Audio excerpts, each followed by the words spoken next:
ये कंडीशन ध्यान दीजिए, यदि विविक्तिकर का मान शून्य हो जाए, अंडर रूट के अंदर शून्य प्राप्त हो जाए, तो इसका मतलब है कि ये वाला हिस्सा रहेगा ही नहीं। तो आपको दोनों ही मूल कैसे प्राप्त होंगे? तो समीकरण के मूल देखिए, समीकरण के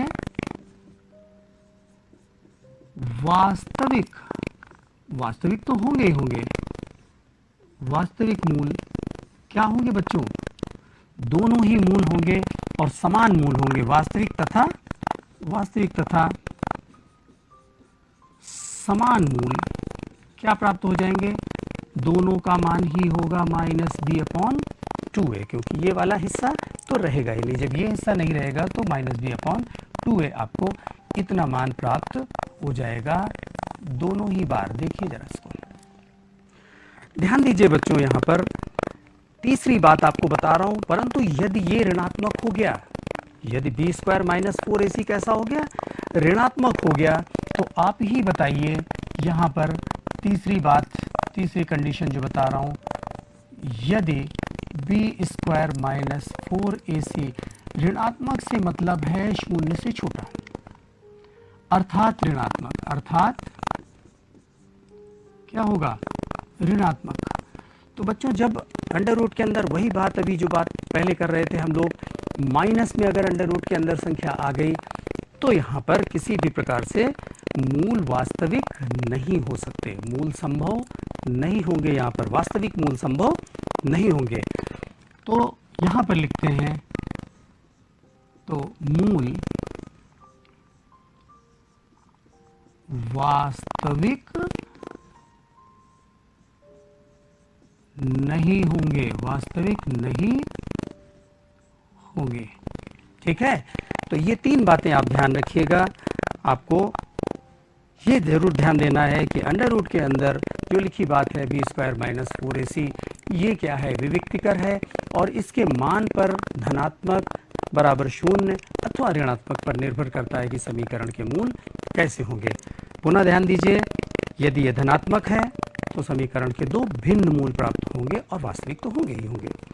यदि ये बराबर शून्य है तो समीकरण के मूल वास्तविक होने के साथ साथ बराबर होंगे, अर्थात समीकरण के समान मूल, प्रत्येक कितना समान मूल, यानी कि प्रत्येक मूल कितना होगा? -b/2a। और तीसरी बात, यदि b² - 4ac 0 से छोटा, अर्थात में 0 से छोटी संख्याएं माइनस होती है, तो देखिए माइनस है यदि, तो मूल वास्तविक नहीं होंगे। बच्चों इस बात पर विशेष ध्यान दीजिएगा जो मैंने आपको तीसरी बात बताई है।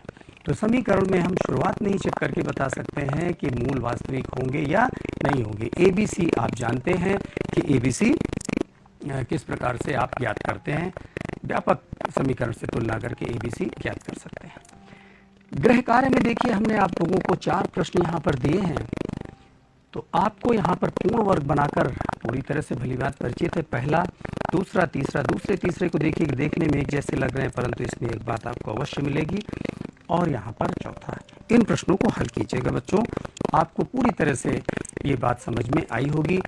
अगली बार जब हम आपसे मिलेंगे तो आपको द्विघात समीकरण का जो मैंने सूत्र दिया था, इस पर बहुत सारी बातें करेंगे, इसके मूलों की प्रकृति को हम लोग जानेंगे और सवाल करेंगे, जिससे कि पता चलेगा कि कब कैसे, जो बातें अभी बताई गई आपको 3 यहाँ पर विविक्तिकर के बारे में, इस पर पहले विविक्तिकर ज्ञात करके तब हम लोग सवाल आगे बढ़ाएंगे।